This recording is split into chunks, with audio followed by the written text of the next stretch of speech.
Hey everybody, how are you doing? It is me, Aaron Moffat, as you know. I am bringing you a video interaction of me with Billings police officers on the date of May 2nd, 2022 at 4:15 in the afternoon. Now, I am not a seasoned auditor. I don't go out and purposely get into interactions with police, nor do I film them. This is the first time I've ever filmed an interaction with police.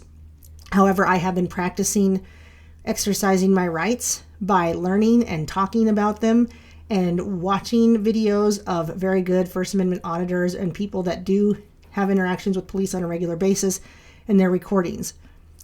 So that being said, I recorded in portrait view, and I am sorry. Again, I am not used to doing this. I will try to remember to record in landscape next time. I know that's kind of annoying to a lot of people, so my apologies. This was recorded only in portrait. And again, I don't do this regularly, so I didn't think about it. I was pretty nervous, but I think I stood my ground very well. To tell you exactly what happened is there was a car accident, and there was no police waving anyone away from the car accident. It looked like the car that was maybe the only one in the accident was pulled to the side, and there were no emergency vehicles, there was no ambulance, there was no fire, but there were police there, and they were not waving us away from the accident. So I thought I could drive through the intersection safely without obstructing or causing a problem, as many other cars were also doing. As I drove through, a gentleman who was not a police officer was yelling at me for driving through, and I said, "I'm sorry, what's the problem?" And then he just continued to say, "Why are you driving through a car accident?" Which I can understand, but to be fair, I didn't realize there was more than one vehicle involved in the car accident. Also, many other vehicles were still driving through, and there were no police waving us away from the car accident. So I thought I was completely out of the way of any issues.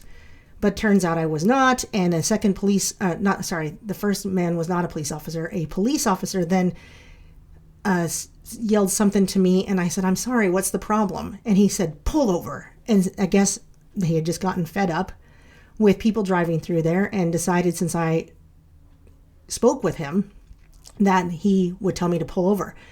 Well, to me, that's stupid. I'm not going to pull over in the middle of a car accident after they just yelled at me for driving through it in the first place, because that would cause even more obstruction and issues. And why would the police want to deal with me while they're dealing with the car accident? So I said, no, I'm not going to do that. And I drove away. And of course, they called me in, and a police officer caught up to me. And here's the interaction we had. Again, I am not a regular First Amendment auditor. I'm not out going and doing these things all the time. Also, I had my daughter with me.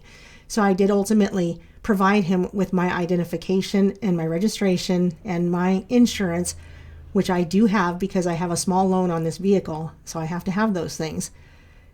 However, with my daughter being in the car, I wasn't trying to push too far and get arrested and have CPS pick her up or something ridiculous like that, which is what these people could potentially try to do. So I ultimately did show my paperwork and documentation because I was trying to get my 10-year-old daughter to a softball game. If you think my interaction was rude or somehow I was the problem, I'd like you to step back and just think about it again and watch again how this officer treated me right from the get-go. He was incredibly rude.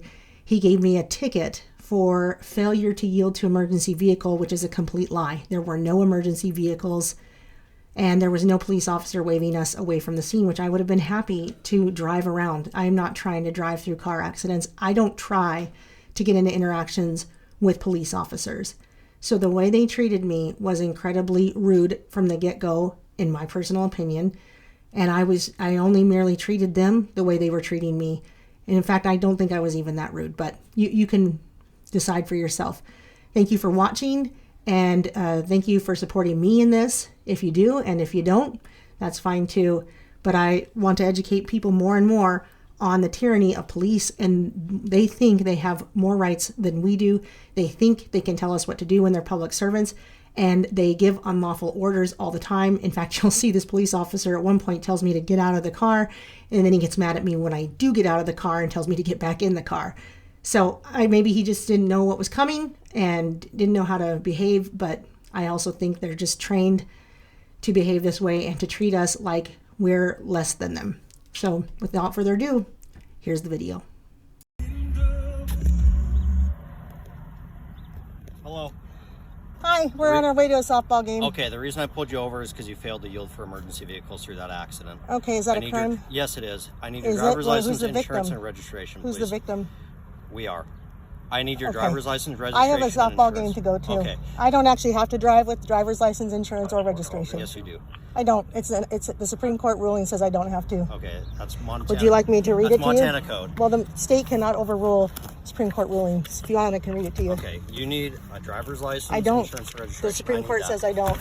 Okay. I haven't committed a crime. Yes, you have. There is no victim. Okay. There you is want no to get perpetrator. out of the vehicle for me? You're No. obstructing a peace officer at this point. No, I need to take her to softball. I need another one over here. No, you don't. I'm going. I'll show you that. The registration's in the back.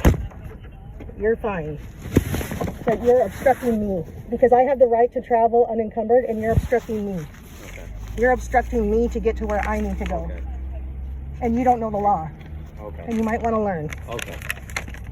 Okay, that's what you need. The registration's on the back. I need your registration. The registration's on the back. I have your insurance. I need your registration. It's on as the well. back. It shows a date. I need your registration. You don't not a very high IQ, are you? Okay, well that's good enough. I mean, I don't have to drive with registration, so whatever Okay, well, I have I'll cite is... you for that too. Stay put. Okay, well I'll see you in court. I will see you in court for this.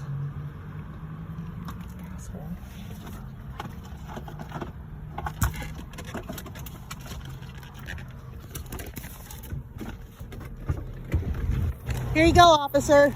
Your name and badge number, please. Name and badge number. Go back to your car. What is your name Go and badge? Go back to your car right now. I need your name and badge number. Go back number. to your car. 561 Yes, Blaine? it is. Go back to your car. You don't know the law, do you? You need to stay in your vehicle. Do you know the law?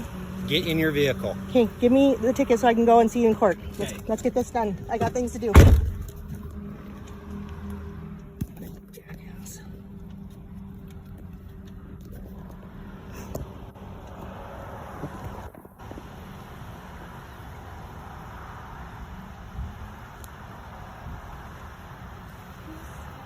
No, you should always report police.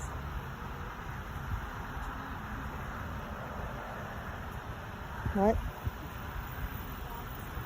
No, I want him to know he's being recorded.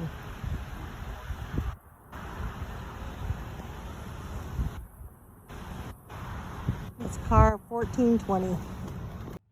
In case you missed it, let it be known that this officer immediately called for backup as soon as I refused to produce my ID. And this officer, the second officer, came with lights and siren blaring. So they acted like I had produced a weapon or something worse. I was choosing not to produce identification because I had not committed a crime. And also note that he said I did commit a crime, and this poor officer and all his officer friends were the victims. If you don't film the cops, they'll do something wrong, and I won't be able to prove it because I don't have it filmed. At this point, my daughter was asking me to please stop filming them, and I was explaining to her why we need to continue filming police officers. She was pretty nervous about it, but she handled it very well, and ultimately, in the end, she told me good job for sticking up for myself. He had to call for backup because he's scared To be by himself, obviously.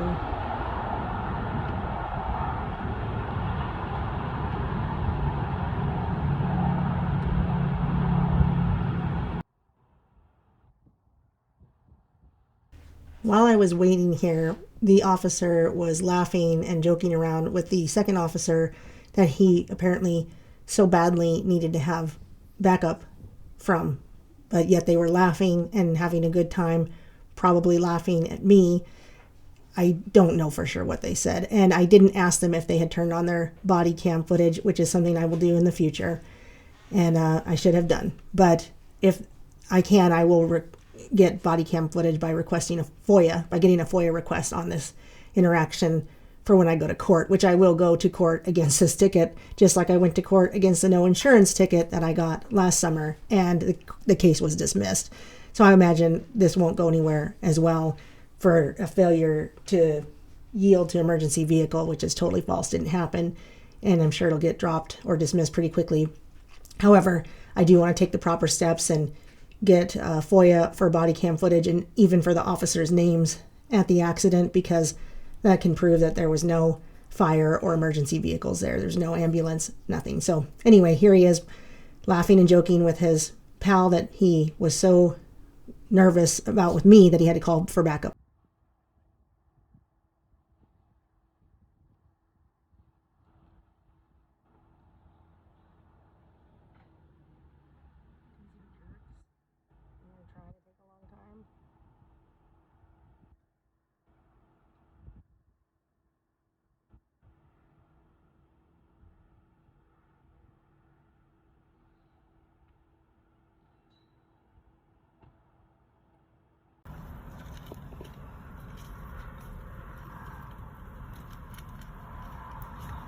And your name and badge number? This is your information back. Thank you. This is your citation. Okay, failure to yield to emergency vehicle. You have a court date May 26th in city court. Okay, well, I hope you'll be there too. Okay. And since you're a victim, are you pressing charges or? That's what that is for. This you don't have to have isn't a victim pressing for charges. traffic. You do for a crime, and you said I committed a crime. Yes. And I don't have to show ID without a crime, so you need to learn the law, Lane. Let me go get your ID real quick. Yep, learn the law, buddy. You must be new. No, neither of us are new.